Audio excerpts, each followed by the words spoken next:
السلام علیکم ناظرین، آپ دیکھ رہے ہیں پروگرام دوسرا رخ اور میں ہوں ثناء اللہ خان۔ آپ کو معلوم ہے آج اتوار کا دن ہے اور اتوار کے دن ہم اپنے نمائندے جو ان کی ایکسکلوسیو سٹوریاں ہوتی ہیں وہ کرتے ہیں، اور آج ہم نے 3 سٹوریوں کا انتخاب کیا ہے۔ سب سے پہلے ہمارے کاشف عباسی ہیں، ڈان کے نمائندہ ہیں، ان سے ہم جانیں گے کہ وزیر اعظم عمران خان نے الیکشن کے دوران اعلان کیا تھا کہ وزیر اعظم ہاؤس کو وہ یونیورسٹی بنا دیں گے، گورنر ہاؤس پر بلڈوزر چلا دیں گے، وہاں تعلیمی ادارے بنائیں گے، اور اب کیا صورتحال ہے 3.5 سال گزرنے کے بعد؟ آیا کہ وزیر اعظم ہاؤس یونیورسٹی بن گئی ہے، گورنر ہاؤس میں تعلیمی ادارے بن گئے ہیں، یا یہ خواب ہی تھا اور یہ ایک سیاسی نعرہ تھا اور ابھی تک اس پر کوئی عمل نہیں ہو سکا؟ جبکہ دوسری سٹوری کے لیے ہم پشاور جائیں گے اور ہمارے نمائندے عارف حیات ان سے جانیں گے کہ طالبان کی حکومت کے آنے کے بعد افغانستان سے منشیات کی سمگلنگ میں اضافہ ہوا ہے، اور ان کے پاس شواہد بھی ہیں اس بارے میں، وہ بھی ہم ہمارے ناظرین کے ساتھ شیئر کریں گے۔ تیسری سٹوری ہمارے طاہر شیرانی نمائندہ کریں گے، وہ بیوروکریسی، خاص کر جو سیکٹریز کمیٹی ہوتی ہے جس میں تمام جو ہائیسٹ بیوروکریسی ہے وہ بیٹھتی ہے، اور جو ان کے کنسرن ہوتے ہیں، جو ان کے ایشوز ہوتے ہیں وہ دیکھتے ہیں۔ وہ بیوروکریسی کیوں ناراض ہے حکومت سے، سیکٹریز کمیٹی کے جو منٹس ہیں وہ بھی ہم آپ کے ساتھ شیئر کریں گے۔ لیکن سب سے پہلے ہم کاشف عباسی کے پاس جائیں گے جو ہمیں بتائیں گے کہ وزیر اعظم جو یونیورسٹی بنائی جانی تھی وہ کس سٹیج پر ہے، اور ابھی تک تو یہ بتایا جا رہا ہے کہ اس کا چارٹر بھی منظور نہیں ہو سکا ہے۔ کاشف، 3.5 سال ہو گئے ہیں، بڑے اعلانات تھے، جی بلڈوزر چلا دیں گے اور جناب یہ بڑے بڑے محلات میں یونیورسٹیاں بنا دیں گے، آج تک وہ خواب ہی ہے۔ اور پاکستان میں جو تعلیم کی صورتحال ہے اس کے تناظر میں بھی ہمیں دیکھنا ہے، جہاں پر اگر ہم اعلیٰ تعلیم کو دیکھیں، چھوٹے تعلیمی پرائمری سکولوں میں دیکھیں جو حالت ہے، تو صورتحال ہے کیا آپ کی نظر میں؟ بہت شکریہ ثناء اللہ صاحب، آپ نے مجھے مدعو کیا اس پروگرام کے لیے۔ تو جو پی ایم ہاؤس میں جو ایک انقلابی یونیورسٹی بننی تھی، جو پرائم منسٹر صاحب نے کمپین میں بھی کہا اور ہمیشہ وہ کہتے رہے، وہ انفارچونیٹلی آج تک وہ ہوا میں ہی ہے۔ آج تک اس یونیورسٹی کا چارٹر اپروو نہیں ہوا، اور ابھی ریسنٹلی 14 جنوری کو جب جس دن منی بجٹ پیش ہوا اور پاس ہوا، اس دن نیشنل اسمبلی سے اس کا حالی بل پاس ہوا۔ اب اس نے جانا ہے سینٹ میں، اور سینٹ میں پھر جا کے پھر اسٹینڈنگ کمیٹی کو، اور یہ اپیرنٹلی یہ بڑا لمبا چوڑا پروسیس لگتا ہے، اور شاید یہ گورنمنٹ اپنے دور میں یونیورسٹی کا یہ جو خواب تھا جو عمران خان صاحب کا، وہ شاید پورا نہ ہو سکے۔ لیکن ایک بات یہ ہے کہ حکومت کی یہ کوشش ہے کہ ہم کسی نہ کسی طریقے سے کر کے سینٹ سے پاس کروا کے سپرنگ کا جو آگے جو سیشن آ رہا ہے اس میں ہم کہیں کرائے کی بلڈنگ لے کے 2-3 کمرے 4 کمرے جو کہ ملتے ہیں تو ہم وہاں کلاسز سٹارٹ کر دیں۔ تو وزیر اعظم ہاؤس کا جو بورڈ ہے وہ اس کرائے کی بلڈنگ میں لگا، پھر ایسے ہی ہوگا۔ دیکھیں ابھی تک اس یونیورسٹی کا چارٹر نہیں ہے، کسی قسم کی کوئی کنسٹرکشن شروع نہیں ہوئی، گورنمنٹ نے پیسے ضرور رکھے لیکن کوئی کام شروع نہیں ہوا۔ اگر یہ شروع ہوگی بھی کہ صرف اس ضد کو پورا کرنے کے لیے، جبکہ اس یونیورسٹی کو تو 3 سال پہلے بن جانا چاہیے تھا، تو اس کے لیے پھر یہی ہوگا کہ 2-4 کمرے کے کرائے پہ لے کے بورڈ لگا دیں گے جی کہ پی ایم ہاؤس والی یونیورسٹی یہاں پہ ہے، اگر یہ اس طریقے سے ایمرجنسی میں کریں گے۔ دوسری بات یہ ہے کہ انہوں نے گورنمنٹ نے 23 بلین روپیز اس یونیورسٹی کے لیے فنڈ الوکیٹ کیا ہوا ہے آلریڈی۔ اس کے علاوہ ان کا جو پلان جو تھا جو بل میں ہے کہ جی اس کے 7 سینٹر آف ایکسیلنس ہوں گے، ان میں 3 جو سینٹر ہوں گے وہ پی ایم ہاؤس میں ہوں گے، اور جو باقی جو ہوں گے وہ کوری روڈ کے پاس۔ سینٹر آف ایکسیلنس جو 3 ہوں گے وہ پوری وزیر اعظم ہاؤس جو ہے نہیں، اس کی بیک سائڈ پہ ایک تھوڑی سی کوئی جگہ ہے جو جہاں پہ وہ لان بھی تھا، جہاں پہ آپ کو پتا ہے انہوں نے ایک آکشن بھی کی تھی گاڑیوں کی، تو وہ جگہ پلین میں ہے۔ لیکن میں آپ کو بتاؤں کہ ابھی تک نا جو لوگ اس پروجیکٹ کے ساتھ چپکے ہوئے ہیں ان کے مزے لگے ہوئے ہیں، اور وہ اس یونیورسٹی کو گول گول گھما رہے ہیں۔ آج تک جس یونیورسٹی کا چارٹر نہیں ہو سکا جو انقلابی یونیورسٹی تھی، 3.5 سال۔ اچھا میں آپ کو ایک بات بتاؤں کہ ہمارے ملک میں 141 یونیورسٹی ہیں آلریڈی موجود ہیں، ان میں سے 15 یونیورسٹیز ہیں وہ آلریڈی اسی انجینئرنگ اینڈ ایمرجنگ ٹیکنالوجی کی یونیورسٹیز ہیں۔ تو بجائے اب ایک نیا آخری دنوں میں، یا تو یہ یونیورسٹی شروع میں بنتی جیسے عمران خان صاحب کا جو کمپین میں ویژن تھا یا اپوزیشن میں ویژن تھا کہ میں آؤں گا اور گورنر ہاؤسز میں اور یہ بڑے بڑے جو گورنمنٹ کی جو بلڈنگ بنی اس میں بنتی، تو میری حالت مجھے جو اطلاعات ہیں جو میں دیکھتا بھی رہتا ہوں، تو وہ ایک تو 41 یونیورسٹیوں کے بھی جو مالی بحران ہے گزشتہ 3.5 سال کے دوران رہا ہے، اور جو ایچ ای سی کی حالت ہے، اور جو نچلی سطح پہ جو پرائمری سکولوں کی حالت ہے، اس کے ہوتے ہوئے اتنے بڑے پیسے لگانے کی اب ضرورت ہے۔ اب یوں لگ رہا ہے کہ شاید کیونکہ ایک پی ایم صاحب کا یہ اناؤنسمنٹ تھی تو اس کی وجہ سے انہوں نے کسی نہ کسی طریقے سے اس کو کہیں نہ کہیں سٹارٹ کرنا ہے۔ تو آپ نے جو بات کی سکولز کی، یہ بالکل صحیح ہے۔ پاکستان کا جو سب سے بڑا میرے خیال میں جو ایشو ہے وہ تعلیم کا ہے۔ آپ کو دیکھیں کتنے افسوسناک بات ہے کہ ہم دنیا میں پہلے نائجیریا کے بعد دوسرا ملک ہم تھے، اور اب میرے خیال میں شاید پہلے بھی ہوں گے، جو آؤٹ آف جو اسکول چلڈرن ہے ہمارے پاس 220 ملین 2 کروڑ 20 لاکھ بچہ جو ہے یہ یونیسیف کی رپورٹ ہے میں وہ انرول ہی نہیں ہو سکے ہیں. یہ ملک ہے ہماری صورتحال, اور نائجیریا کے بعد دوسرا بڑا ملک ہے دنیا میں جہاں پہ ان انرولمنٹ کا جو ہے اتنی بڑی تعداد ہے. تو ہمیں زیادہ توجہ پرائمری کی سطح پر دینے کی ضرورت ہے, نہ کہ ہم جو سیاسی نعرے ہیں ان کی بھیٹ جو ہے 23 ارب روپے کو لگا دیں. اور یہ کہنا چاہ رہے ہیں. جی بالکل یہی ہے. اور یہ جو کنسیپٹ ہے یہ ٹیکنالوجی کا اور یہ سارا, تو 141 جو ہماری پبلک سیکٹر یونیورسٹی ہیں اس میں سے 15 یونیورسٹی ہیں ہی اسی کام کے لیے. تو دیکھیں یونیورسٹیز جو ہیں وہ انڈر جو وہ بجٹ ہیں, ان کے پاس انڈر سٹاف ہیں, پیسے نہیں ہیں. اب پچھلے دنوں سینٹ کی اسٹینڈنگ کمیٹی ایجوکیشن میں اس میں یہ بات بھی سامنے آئی کہ سائنسی تجربات کے لیے 1-2 یونیورسٹیاں تھیں جن کے پرابلم انہیں فیس کرنا پڑ رہا تھا, ان کے پاس پیسے نہیں تھے. تو یہ پیسے یا تو آپ یونیورسٹیز جو آلریڈی بنی ہوئی ہیں, آپ کو پتہ ہے جو یونیورسٹیز ہیں ان کی بھی حالت کوئی نہیں ہے, اور یونیورسٹیاں بنا کریں گے. یہ وہ ملک ہے جس میں پی ایچ ڈی کرنے کے بعد لوگ روڈوں پہ آ کے مظاہرے کرتے ہیں کہ جی ہمیں جاب دیں. مطلب یہ معیار ہے آپ کی تعلیم کا. تو اور یونیورسٹی بنانا اور پیسے لگانا, میں تو یہ کہتا ہوں کہ یہ پیسے جو ہیں یہ آپ آؤٹ آف اسکول چلڈرن پہ لگائیں, آپ اسکول ایجوکیشن پہ لگائیں. آپ کا لٹریسی ریٹ آپ دیکھ لیں آج تک کہاں پہ سٹک کیا ہوا ہے, 1947 سے لے کے آج تک آپ 60+ نہیں کر سکے. تو یہ یونیورسٹی اس طریقے سے ہے, لیکن اب حکومت تھوڑی سی کوشش کر رہی ہے کہ کہیں نہ کہیں فیس سیونگ کے لیے اس کو بنا دیں. اس کا جو کنسیپٹ تھا وہ ایک انقلابی ایک چیز تھی, جب حکومت آئی تھی ایک نیا پاکستان تھا, ولولہ تھا, جوش تھا. شروع میں یہ بنتی تو بنتی, اب آ کے اس سٹیج پہ میرے خیال میں اس یونیورسٹی کو بنانا یہ شاید بہتر نہیں ہوگا. میرے خیال میں ریئلائز بھی یہ ہوا ہے کہ وزیر اعظم ہاؤس کو ختم نہیں کیا جا سکتا, گورنر ہاؤس کو ختم نہیں کیا جا سکتا. جی دیکھیں جو آپ کے اسلام آباد کا جو ماسٹر پلان ہے اس کے مطابق وہاں یونیورسٹی ہو ہی نہیں سکتی.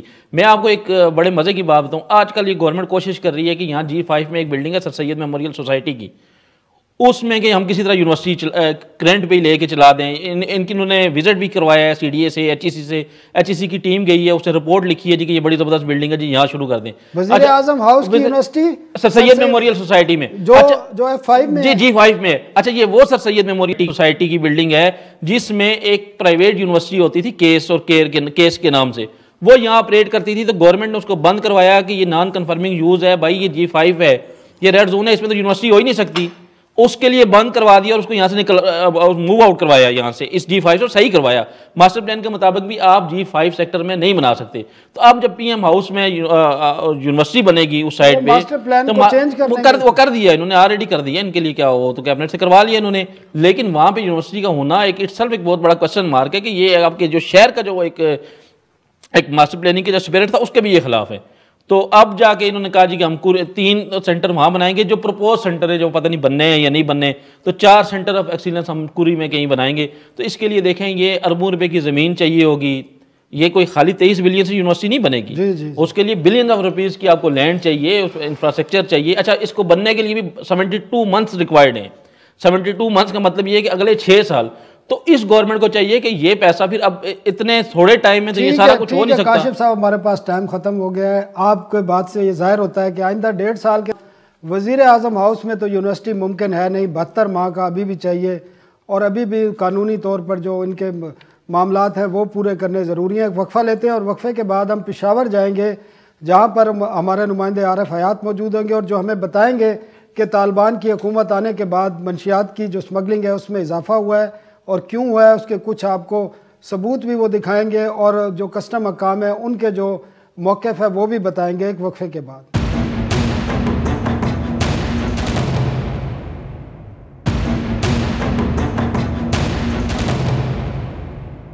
Welcome back. ناظرین, افغانستان میں انتقال اقتدار کے بعد پاکستان کے ساتھ جو ان کی ٹریڈ ہوتی ہے اس میں منشیات کی سمگلنگ میں بڑی تیزی سے اضافہ ہوا ہے, اور ہمارے نمائندے پشاور میں موجود ہیں عارف حیات اس ڈیولپمنٹ سٹوری کے ساتھ. عارف بہت شکریہ آپ کا ہمیں ٹائم دینے کا. عارف یہ خبر ہے کیا, اور کیا اعداد و شمار آتے ہیں, اور اس سے پہلے کیا صورتحال تھی؟ نئی حکومت خاص کر طالبان کے آنے کے بعد منشیات کی جو سمگلنگ ہے اور کچھ اسلحے کی سمگلنگ میں بھی اضافہ ہوا ہے, اس کی وجوہات کیا ہیں, اور کتنا جو پکڑی گئی ہیں اس کی جو تعداد ہے وہ کتنی ہے, اور اس سے پہلے کتنی تعداد ہوتی تھی, اور اچانک اضافہ ہوا کیوں ہے؟ یہ بہت شکریہ ثناء اللہ صاحب. یہ جیسے ہی افغانستان میں طالبان کی حکومت 15 اگست کو آئی ہے تو اس کے بعد جو منشیات اور اسلحے کی سمگلنگ ہے اس میں اضافہ ہوا ہے. میں پہلے آپ کو ذرا فگر بتاتا ہوں اور پھر اس کے بعد آپ کو وجوہات بتاتا ہوں. یہ کوئی 5 بڑی کارروائیاں ہوئی ہیں, اور یہ 5 کارروائیاں ترخم بارڈر پہ ہوئی ہیں, منشیات کی اسمگلنگ کو روکنے کے لیے۔ اس میں 524 کلو گرام چرس ہیں، 255 کلو گرام ہیروئن ہے، 300 کلو گرام افیوم اور 22 کلو گرام آئس جو ہے وہ پکڑی گئی ہے، اور اس کی انٹرنیشنل میں مالیت جو ہے تو وہ 3.5 ارب روپے ہیں۔ یہ کسٹم کی تاریخ میں بھی اور پاکستان کی تاریخ میں بھی سب سے بڑی اسمگلنگ تھی آئس کی، جس کی اتنی منشیات کی جس کی اتنی بڑی مالیت رقم جو ہے وہ بتائی جا رہی ہے کہ 3.5 ارب روپے کی اس کی مالیت تھی۔ اس کے ساتھ ساتھ وہ اسلحہ جو امریکن فورسز کے زیر استعمال تھا تو اس کے بھی اسمگلنگ ہوئی، لیکن وہ اسمگلنگ کو بھی کوشش کو بھی ناکام بنایا گیا ہے۔ اس میں 18 جو ہے تو وہ M16A4 گریڈ کے رائفلز ہیں، 8 اس میں M16A2 گریڈ کے ہیں، اور ایک اس میں M4A1 گریڈ کا ہے۔ ایک سنائپر بھی ہے اور اس کے ساتھ چھوٹے موٹے اور اسلحہ بھی ہے جو پکڑا گیا ہے۔ یہ مختلف اس طرح کے اسمگلنگ ہوئی، اور اس کے بارے میں جب ہم نے ڈیٹیل میں معلومات لینے کی کوشش کی تو جتنی بھی ایکسپورٹ کی گاڑیاں ہیں جو پاکستان سے افغانستان سامان ایکسپورٹ کرتے ہیں اور اس سائٹ سے وہ خالی آتی ہیں، تو اس میں یہ تمام جو منشیات اور اسلحے کی اسمگلنگ کی کوشش کی گئی تھی تو وہ انہی گاڑیوں میں کی گئی تھی۔ عارف لوگ کتنے گرفتار ہوئے ہیں اور یہ کون لوگ ہوتے ہیں جو ملوث پائے گئے ہیں؟ یا افغانستان سائٹ کے ہیں یا پاکستان کے لوگ ہیں؟ اس میں افغانستان سائٹ کے لوگ بھی گرفتار ہوئے ہیں اور پاکستان سائٹ کے بھی ہوئے ہیں۔ یہ جو منشیات ہے تو اس میں ان 5 کے 5 کارروائیوں میں 4 افراد جو ہیں تو وہ گرفتار کیے گئے ہیں، جس میں سے ایک افغانی بھی ہے، لیکن زیادہ تر یہ وہ لوگ ہیں جو ان گاڑیوں کو لے کے آتے ہیں یا سہولت کار ہوتے ہیں۔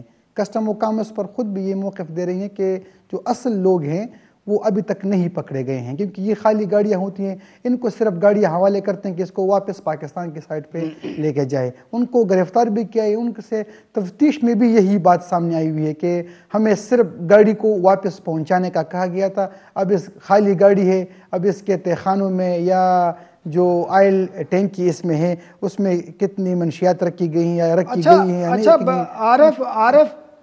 عارف یہ تو آپ وہ کاروائیاں بتا رہے ہیں جو ناکام کی گئی ہیں، اب کامیاب کتنی ہوئی ہیں؟ کیونکہ صرف ایک بارڈر پوائنٹ نہیں ہے، تورخم ہی نہیں ہے، اس کے علاوہ بھی بہت سارے بارڈر پوائنٹ ہیں جہاں سے وہاں کی کوئی رپورٹ اس طرح کی ہے نہیں۔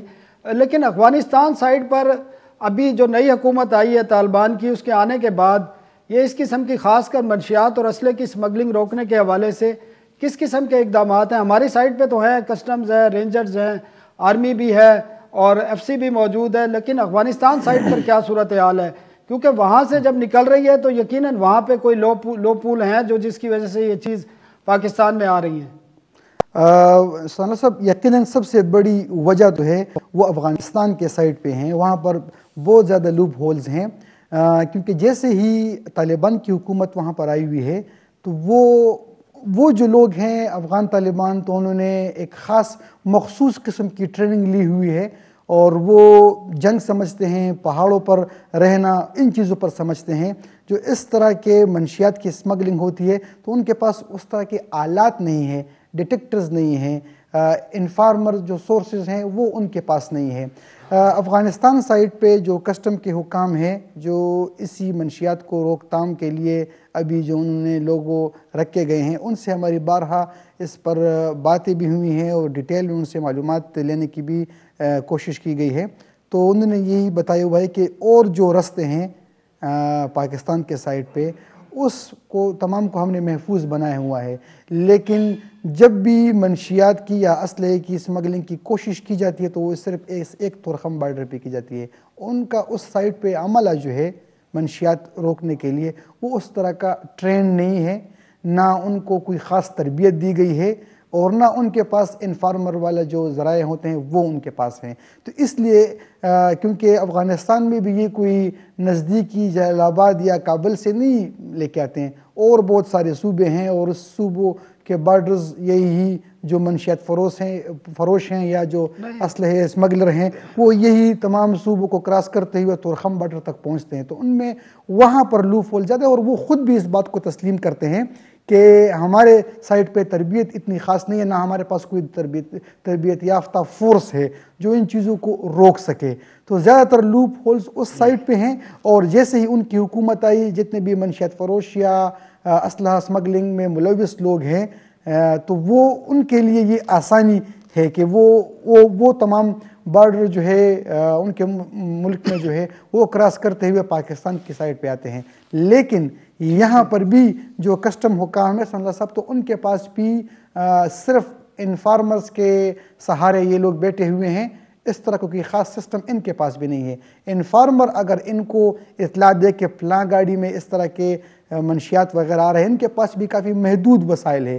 محدود وسائل میں ہمارے جو کسٹم کے حکام ہیں وہ بھی اس میں کام کر رہے ہیں، لیکن زیادہ تر ان کا دار و مدار جو ہے تو وہ انفارمر پر ہی ہے، اور انفارمر ہی ان کو اطلاع دے تو پھر اس طرح کی کارروائیاں ہو سکتی ہیں. یہ تو 5 بڑی کارروائیاں ہوئے ہیں، تو یہ 5 کے 5 جو ہے یہ انفارمر نے ہی ان کو اطلاع دی ہوئی ہے، اور اس کے بعد ہی یہ کارروائی ہوئی ہے.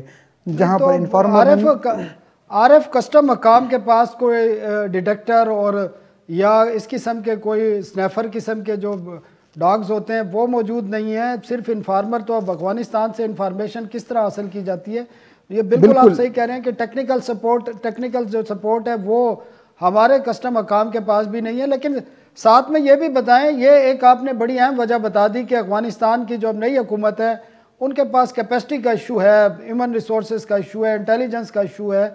لیکن یہ بھی تو ہے کہ ضروری نہیں ہے کہ طالبان کا پورے افغانستان پر اس طرح کا کنٹرول ہو کہ جس طرح ماضی میں تھا، اور انہوں نے بڑے رuthless طریقے سے ان چیزوں کو روکا تھا. اب کیا طالبان کی پالیسی کیا ہے اس حوالے سے؟ دیکھیے، کنٹرول تو اسی طرح نہیں ہے. یہ بات آپ نے بالکل ٹھیک کہی کہ یہ جو منشیات فروش ہیں، اسلحہ اسمگلرز ہیں، تو یہ چند عناصر ہیں. اگر وہ اتنے دور سے افغانستان میں اپنا اسلحہ اور منشیات اور رقم بارڈر تک لے کے آتے ہیں تو یہ تو سب سے بڑی وجہ ہے، اور یقیناً یہ طالبان حکومت کی ہی ناکامی ہے. اور وہ خود بھی یہ ایڈمٹ کرتے ہیں کہ تربیت یافتہ فورس ان کے پاس نہیں. ان کے پاس جو فورس ہیں تو وہ جنگ لڑ سکتی ہے، پہاڑوں پہ رہ سکتی ہے، گوریلا وار کر سکتی ہے، لیکن ملک چلانے کے لیے پھر اس طرح کے جو ایشوز ہیں اس کے روک تھام ان کے پاس نہیں ہے.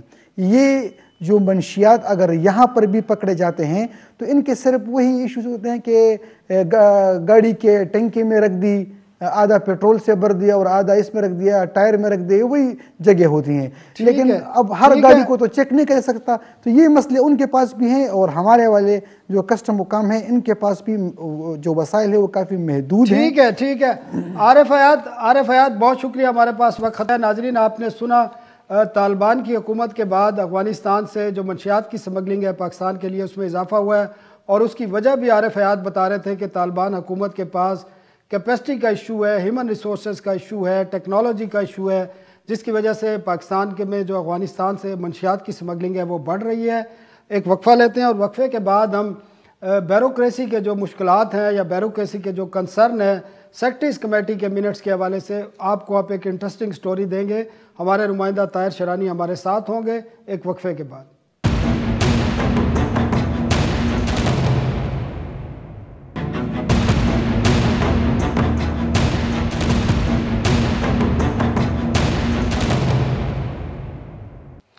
Welcome back.